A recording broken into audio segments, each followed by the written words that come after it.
Chennai shopping మాల్లో ఉగాది వేడుకలు.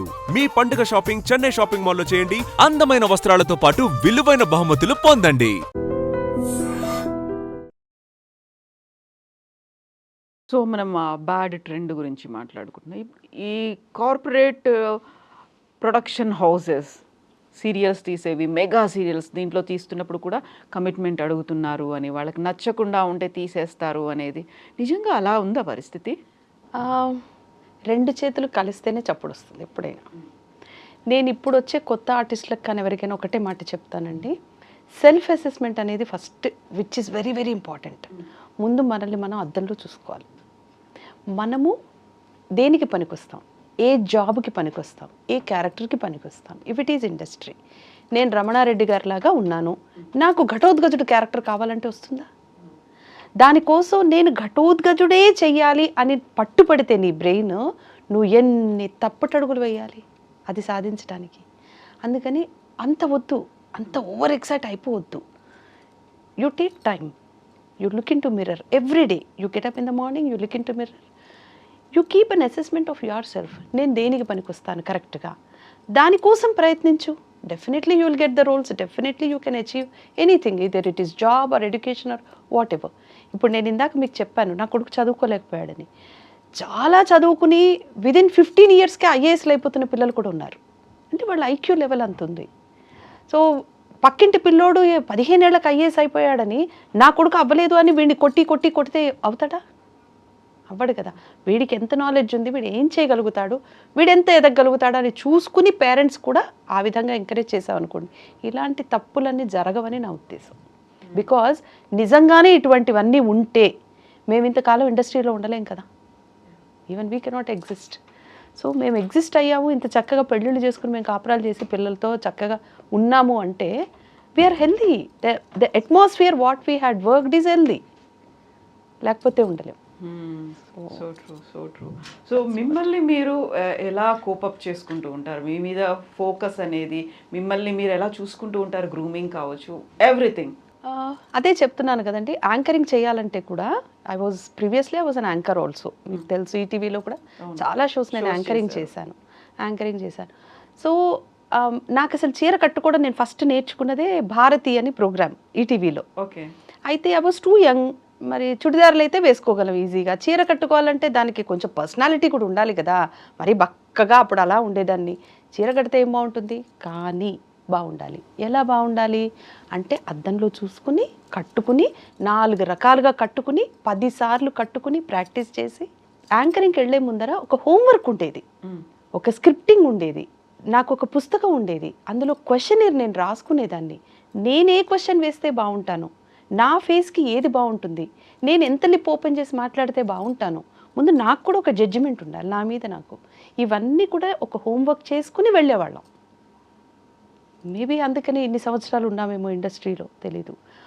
Dubbing మా డబ్బింగ్ మేమే చెప్పుకునేవాళ్ళం. ఇప్పుడంటే మనకి టైం లేదు చెప్పడానికి కాబట్టి కుదరడం లేదు, కానీ అప్పుడు డబ్బింగ్ చెప్పుకునేవాళ్ళం.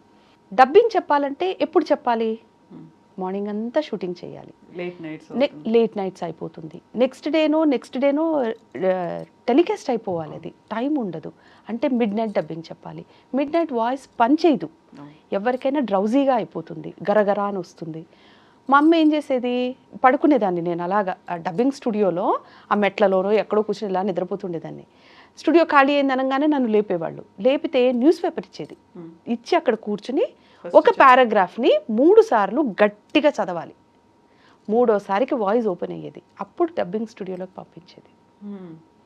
సో ఇంత వర్క్ బ్యాక్గ్రౌండ్ ఉంది కాబట్టే జ్యోతిరెడ్డి ఉంటే బాగుంటుంది అంటే చక్కగా చేస్తారు. ఇప్పుడు ప్రొడ్యూసర్కి కూడా ఒక నమ్మకం ఉండాలి కదా.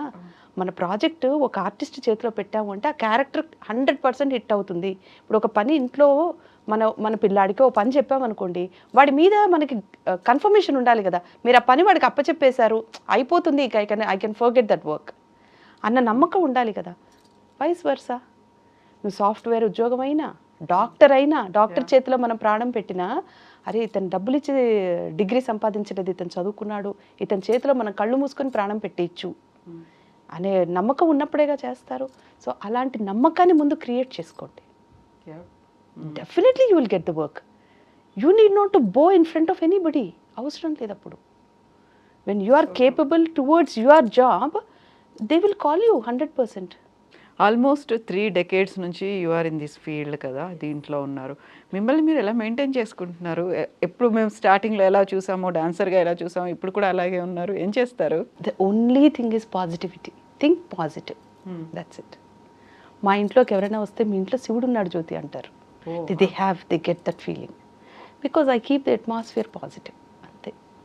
నేనేమి అంటే నాకు ఈ రోజు మంచిది, ఈ రోజు చెడ్డది, ఇట్లాంటి లెక్కలు నాకేం తెలియదండి. ఓకే, ఇవాళ పౌర్ణమ, ఇవాళ అమావాస్య, ఈ రోజు ఇది చేయకూడదా, ఇట్లాంటి లెక్కలు నాకేం తెలియదు. నాకు ఆ రోజు దేవుడి మీద నాకు ప్రాణం, నాకు ఇష్టం వచ్చింది, నేను ఆ రోజు కూర్చొని పూజ చేస్తాను. ముహూర్తాలు అవి కూడా చూసుకోరు? నాకు అసలు ఏమీ తెలియదు. మా ఇంట్లో ఫస్ట్ క్యాలెండర్ ఉండదు. క్యాలెండర్ పెట్టను. ఓకే, గడియారం ఉంటుంది, అందులో డేట్ తెలుస్తుంది, దట్స్ ఆల్. క్యాలెండరు మంచి రోజులు, అన్ని రోజులు మంచివే. మనం అనుకుని పుట్టామా, ఈ రోజు మంచిది కాబట్టి నేను ఇవాళే పుట్టాలి అని మనమే రావణాసుడు కనిపించినట్టు కొడుకుని మనం అలా పుట్టలేదు కదా. మనం పుట్టిందే మంచి రోజు. మనకు అంత దేవుడు ప్రతిరోజు మన కోసమే కేటాయించి ఇచ్చాడు కదా. So everyday is a good day. Why should we say it is a bad day? మనం చెడ్డ పని చేసుకుంటే, మనం చెడ్డ థాట్లో ఉంటే మనకి చెడు జరుగుతుంది. అది మనం ఎదుటి వాళ్ళకి చెడు చేస్తే దట్ విల్ రిఫ్లెక్ట్, అది చెడు జరుగుతుంది. So we consider that is a bad day. ఎందుకు నువ్వే చెడు చేసావు? డే ఏం చేసింది? We consider the house is bad. అయ్యో ఈ ఇంట్లో నాకేదో ఎందుకు జరగదు? The house is giving you the shelter, the house is giving you the food. నువ్వు తిన్నా తినకపోయినా నిజంగానే నీకు ఒక సొంత గూడు ఉంటే, ఇంట్లో కూర్చుంటే ఒక పూట తిన్నా కూడా నిన్నెవరు అడగరు కదా బయట. నువ్వే రెంట్లు కట్టే పని ఉండదు కదా, నీ సొంత ఇల్లు అది. అది బాగాలేదు, ఈ రోడ్ బాగాలేదు, ఈ రంగు బాగాలేదు, అది ఏంటి బాగాలేదు? నువ్వు బాగాలేదు ఫస్ట్, నువ్వు బాగుపడు, అన్నీ బాగుంటాయి. ఓకే, సో డాన్స్ అదేనా ఎక్కువగా ఫిజికల్ యాక్టివిటీ చేసేది? ఎక్సర్సైజ్ అంటే డాన్స్ ఏనా? డాన్స్ చేస్తాను, ఎక్సర్సైజ్ కూడా చేస్తాను. ఓకే, మై సీక్రెట్ ఇస్, నేను వంట చేస్తున్నా కూడా నేను కాళ్ళు ఇళ్ళ కదుపుతూ ఉంటాను, ఏదో చేస్తూ ఉంటాను, ఇలా వెనక్కి తిరిగి ఇలా ఎక్సర్సైజ్ చేస్తూ ఉంటాను. అవన్నీ అంటే ఉల్లిపాయ వేగేంత సేపట్లో కూడా 4 సార్లు చేసుకోవచ్చు కదా. 1 minute ఎందుకు వేస్ట్ చేస్తాను? సో ఎక్సర్సైజ్ చేస్తూ ఉంటాను.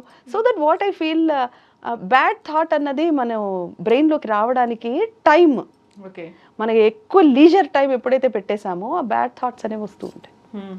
Don't be leisure. డైలీ చేస్తారా డాన్స్ అనేది మీరు? డైలీ ఈ మధ్య అవ్వటం లేదు, కుదరట్లేదంటే I'm staying in an apartment, flat అది. సో పైన 5th floorలో ఉంటాను నేను.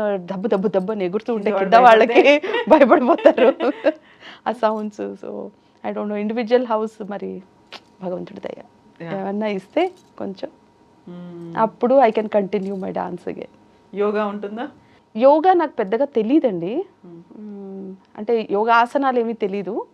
బట్ ఓకే, చేస్తాను, సూర్య నమస్కారాలు చేస్తాను. Okay, so that is yoga. So walking and other exercises? Walking కూడా పాసిబిలిటీ లేదు నడవటానికి, మేడ మీద నడవాలంతే.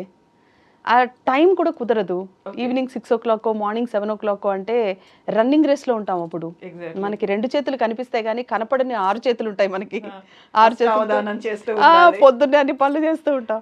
అందుకని ఆ టైంకి వాకింగ్ అనేది కుదరదు. అందుకని నేను I do like this exercises అని. అంటే స్పెషల్గా వాకింగ్కి ఈ టైము, తిండి తినడానికి ఆ టైం అట్లాంటివి ఉండదు నాకు.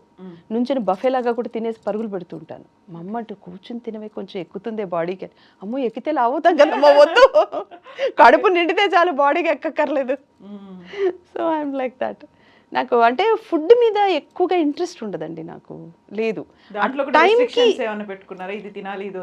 అలా ఏం లేదు. I can eat anything. Veg I can have anything, ఏదైనా తింటాను. బట్ స్పైస్ చాలా తక్కువ తింటాను. మొదటి నుంచి నాకు అలవాట్లేదు. బట్ టు బీ ఫ్రాంక్, ఇప్పుడు మా అమ్మ నేను ఎప్పుడైనా కూర్చుని డిస్కస్ చేస్తే, నేను డిగ్రీ చదువుతున్నప్పుడు నువ్వు నాకు బాక్స్లో ఏం పెట్టావు మమ్మీ, ఏం పెట్టావో కూడా గుర్తులేదు. అంటే నాకు అసలు తెలియదు అనమాట. ఈధర్ పులిహోర ఆవకాయ అన్నం ఉండేదేమో, అదైతేనే పాడవకుండా ఉంటుంది మధ్యాహ్నం దాకా, అందుకని అవే పెడుతుంది. బట్ ఏం తిన్నాము, ఏముంది బాక్స్లో అనే దాని మీద కాన్సన్ట్రేషన్ తక్కువ. So maybe I should say that I'm more of a workaholic.